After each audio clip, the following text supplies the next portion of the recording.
I mean, that is the land of unconfirmed. Yes, we came, we saw, he died. Did it have anything to do with your visit? No, I'm sure it did.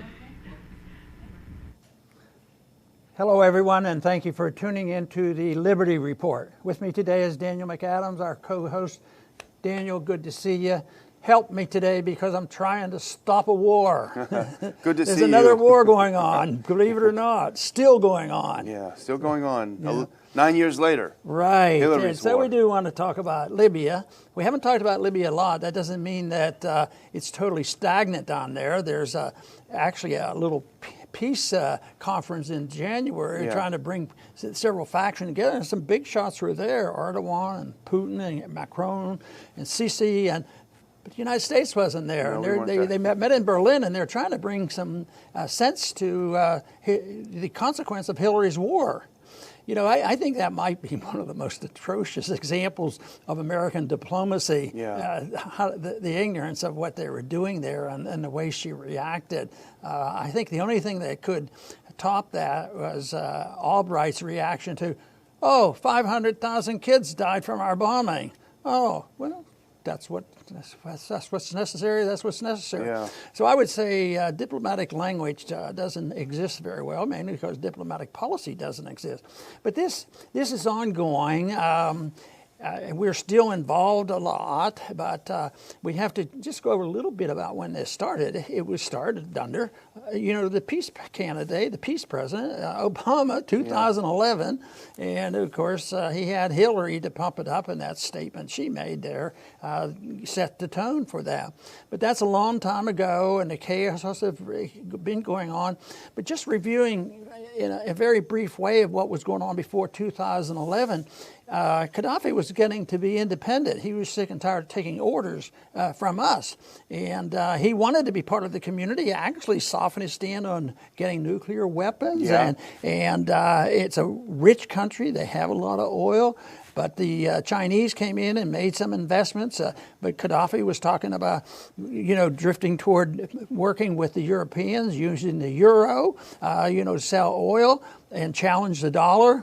Now that's fighting words, if you're going to challenge the dollar. And lo and behold, something happened that had to happen. So they turned the switch on, and right out there was an Arab Spring going on. Let's join the Arab Spring movement, and that's when we got started. And it's been a chaos. A lot of people have died, and this is not going to go away soon. When you think about the refugees going on and the factions in Libya right now, and the chaos that came out of Libya and went to Syria, and now it looks like they're giving more attention to the violence in Libya. So it goes to show one thing, that meddling by the United States generally doesn't bring about peace and prosperity. Well, that's true. And the whole thing, you remember this was sold as a new kind of intervention. We're not intervening for the corporations. We're not intervening for imperialism. We are humanitarians. We're the humanitarian interventionists. So it's a whole new kind of intervention sold to us by the likes of Hillary Clinton and Susan Rice, David Petraeus, and all the demons in President Obama's cabinet, in his administration. But the interesting thing about this war started by these wonderful NGOs. The NGOs had a big role in starting this war, but they used the same lies that Cheney and Bolton and the others used to get the Iraq War. And I wrote about this a lot at the time. The Libyan League for Human Rights was headed by this fellow called Solomon Bushwiger, and he invoked the responsibility to protect doctrine that was adopted by the UN in 2005. That means if you are killing your own people, your sovereignty is erased, and we can go in there. And that undermines the whole concept of the UN. For all its faults, it did stand up for state sovereignty. So that he invoked that, this NGO invoked that, and sent around petitions to 70 other NGOs who all signed on saying, Gaddafi's killing peaceful protesters. He's committing mass atrocities against his people. He's using snipers and gunships to mow people down. He's already killed 6,000 people. So all of these NGOs signed it. Guess what they all had in common, Dr. Paul? They were all funded by the NED, National Endowment for Democracy. So once they sent this to the UN Human Rights Council and passed this, that kicked it to the UN Security Council. So that's how the NGOs actually started the UN Security Council, which passed UN Security Council Resolution 1973 authorizing force. So this war was started by the humanitarians and the NGOs. And the NGOs, of course, are supposed to be independent-minded, and they're nothing more than an arm of the government, and we finance them, and they just perpetuates the trouble. Well, our ambassador, Norland, went over there this past weekend and actually went and visited with one faction, but not with the so-called leader Haftar. But there is no real leader. But that segment, we pretend that he's supposed to, I think, represent or work with the United Nations faction. Yeah, no, he met with Haftar. He didn't meet with the UN guys. Okay. Sarai. Yeah, because the whole purpose over there was to have a stand. What's he going to really do when there's really not even a government that they can deal with? But there's no way that this is going to go away soon. And there's been a lot of refugees. I think there's 900,000 people who have lost their homes and all. And these ships are coming over and sinking, trying to get to Europe.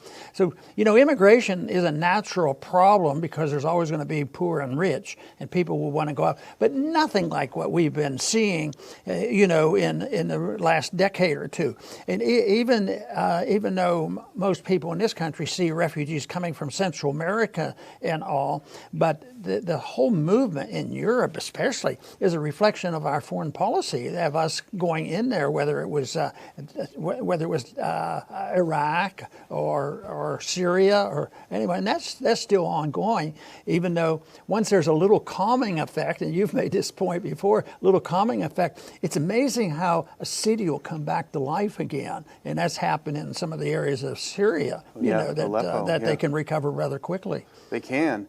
And, back in 2011, this U.S.-led, really it was the France and the U.K., but the U.S. was eagerly behind them, destruction of Libya. This was a country with the highest per capita GDP in all of Africa, the longest life expectancy in all of Africa. So, and this is a country 9 years later, after the democratization and the liberation of Libya, 9 years later, the U.S. ambassador to Libya has to live in Tunisia because it's too dangerous to live in the country that we liberated. So you're right, he made his first trip there in country. He couldn't meet with the UN-backed government, which, by the way, is not elected. He had to meet with Haftar, and he met there just to encourage this ceasefire that was a result of the meeting you mentioned earlier in Berlin, just as he was arriving to say, okay, guys, keep the ceasefire going. Well, the ceasefire blew apart because the Turks allegedly sent a ship full of weapons for the UN government, which that's the faction that they support. And so the whole thing fell apart. And here is the U.S. ambassador to Libya with egg all over his face. Sometimes we think this is a modern day problem, in the Mediterranean, Libya, but it's been with us for a long time. I always marveled, I was always amazed looking at the war under Jefferson, the Barbary Wars, and that was a trade war that was going on, and it was assumed that if we had anybody over there that our government had to follow, and there was a challenge in the leadership in Tripoli. It wasn't called Libya at the time, in Tripoli. And we actually were involved in that, in picking a friendlier dictator. I thought, well, we started off early on, trying to, be involved in elections and picking dictators. We've done it ever since. And it hasn't done much good, is the whole thing. It seems like we don't learn a whole lot from the mistakes, and they just go on to something else. You think of a guy like Bolton. Where was his learning curve? Did Bolton ever learn anything from the mistakes? Any neocon, the neocons in general. What about Dick Cheney? Does he ever come across and say, I probably ought to soften my stand a little bit on this? The type of foreign policy we have of intervention, and I'm sort of amazed right now. Not that I think the United States is out of this, but United States is not talked about so much. Other people are doing this, and this may be a sign they didn't.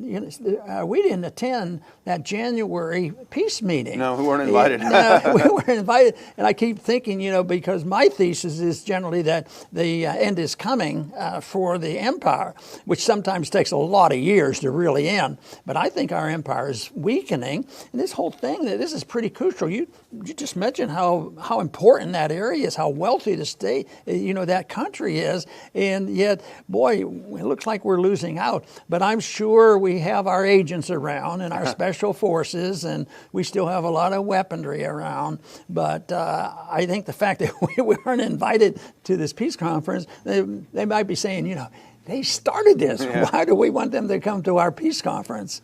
Well, unfortunately, the other factions that weren't invited were the actual two fighting factions in Libya. So that's kind of an oversight too. Nobody told Haftar that he's got to stop trying to take Tripoli, which he's doing. But you mentioned the neocons and how they never seem to learn from their mistakes. Well, this war, I think, demonstrates that the humanitarians also don't learn from their mistakes. Because even though, and we've pilloried the neocons a lot, and a lot of people, Bolton is an easy target with his mustache and his crazy policies, but I don't think the humanitarians have gotten the kind of grief and criticism they deserve. And in fact, I could see this very same kind of policy, this humanitarian militarism, under a President Warren, under a President Buttigieg. Both of those guys and gals are extremely militant, militaristic. And what about Bloomberg? He's talking about having Hillary as his own personal Dick Cheney if he gets the nod. So this humanitarian destruction of other countries, don't forget Syria as well. And this is where Senator Paul was so right. He talked about, hold on a minute, all these weapons from Libya are now going into Syria. This was early on. And Gaddafi warned us, the people that you're supporting here are al-Qaeda and jihadists. And we said, oh no, you're crazy. And then we killed him and they became actually al-Qaeda and jihadists. They pass this humanitarianism off as being humanitarian. Yeah. But I don't buy into that anymore. I always want to give them credit that some people, I come across a progressive that's pretty good on anti-war, and I believe they're bleeding hearts and they want to help people and they're just ill-advised. But I think that it's a tool. It's a tool to support one faction over another, and it's really not designed for humanitarianism. If it is, they're making a major mistake, and it never seems to work. Yeah. What they need is a concept, and a concept of how markets work, and how demilitarizing these countries would be better rather than us militarizing them and causing all these conflicts to occur.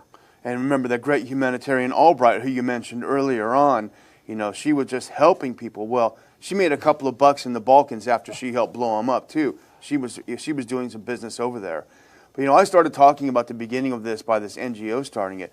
And this is what's interesting, because this is what happens later on.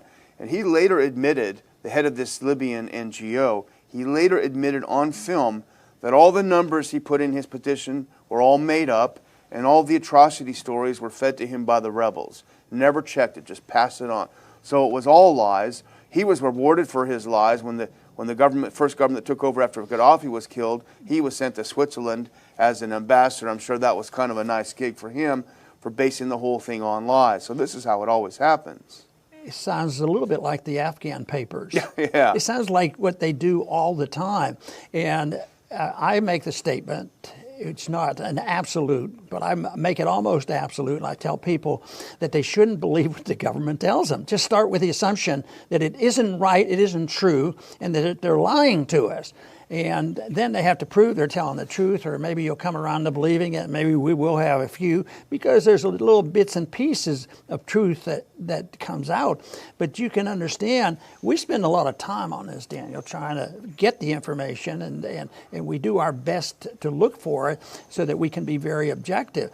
But, the average person isn't going to have the time and the energy. I think that's one reason I think we hopefully get a little bit of credit for this, because we look into it, and people do want to know the truth.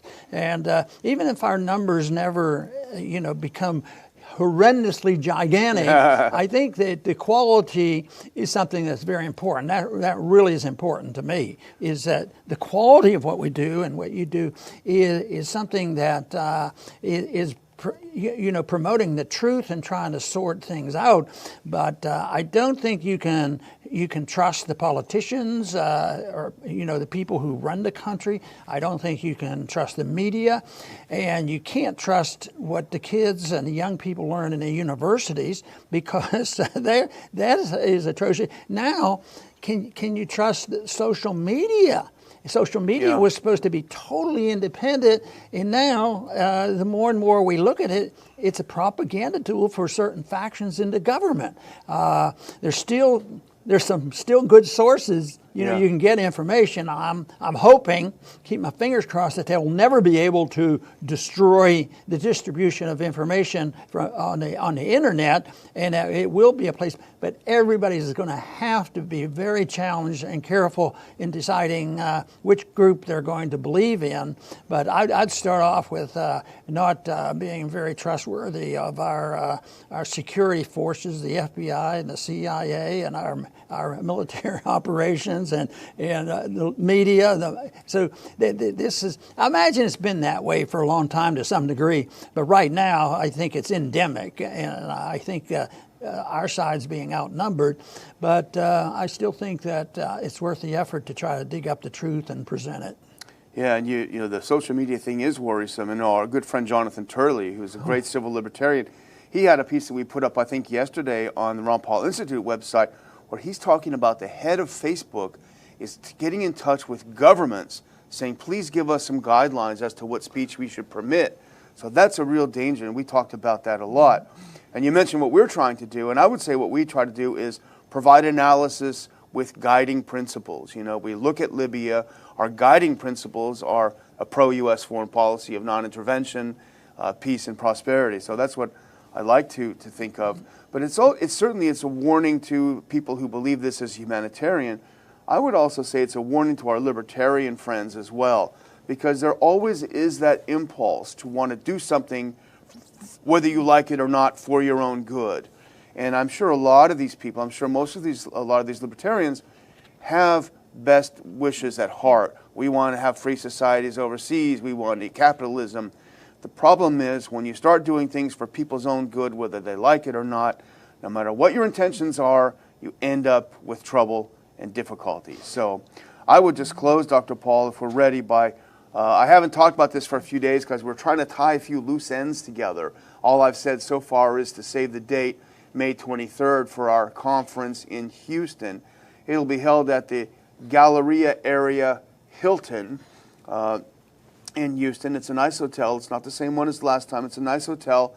The title of the conference, and we should have the site up for tickets hopefully by tomorrow. The title of the conference is Shut Up, Cancel Culture, and the War on Speech. This is a hot topic that we're dealing with, censorship. We just talked about Professor Turley's great article about this. So it's a real hot topic. It needs to be dealt with. Civil libertarians need to speak up and fight the war on speech. So we're looking forward to getting together with all of you. We'll have the info up, but just pencil in that date, May 23rd, and be in Houston and have a good time. Very, very good, Daniel. And I want to follow up on, what our website and our program here tries to do, and that is seek out the truth. And I see it, we have two things to do. One, try to sort out the truth and look at the problem. That's the tough one, because just on the subject of Libya, just knowing where all the factions are and what they're doing behind the scenes and how much money it's going to cost, that is really, really complex. But you have to do your best to figure it out so people can understand what is happening, who the good guys and the bad guys are. But I'll tell you what, what I'm so attracted to, whether it's economic confusion and problems and Federal Reserve, it's very complex as when they try to manage things and run the economy and run the world and have this world empire to deal with. But the answer to these problems, whether it's monetary policy or whether it's social relationships, I think it's so easy to get a couple rules and you understand them and all of a sudden it goes away. It is not complex to understand the principles of liberty. It's not hard to understand how each and every individual has a responsibility to not participate in the initiation of violence against anybody. And this to me, and the results are so fantastic. I mentioned earlier about Daniel's making the point in Syria, how some of these cities just recover rather quickly. And I think that's what would happen, you know, if all of a sudden we didn't have a Federal Reserve, or all of a sudden all the troops came on. Yeah, there'd be some adjustment to go. But I'll tell you what, I think the world would be better off because, you know, the issue of personal liberty is so important. And you can't allow the government to distribute liberty. It has to be an individual thing. But the strict rule and the strict law is no lying, cheating, stealing, or killing. And believe me, the world will be a much better place in which to live. I want to thank everybody for tuning in today to the Liberty Report. Please come back soon.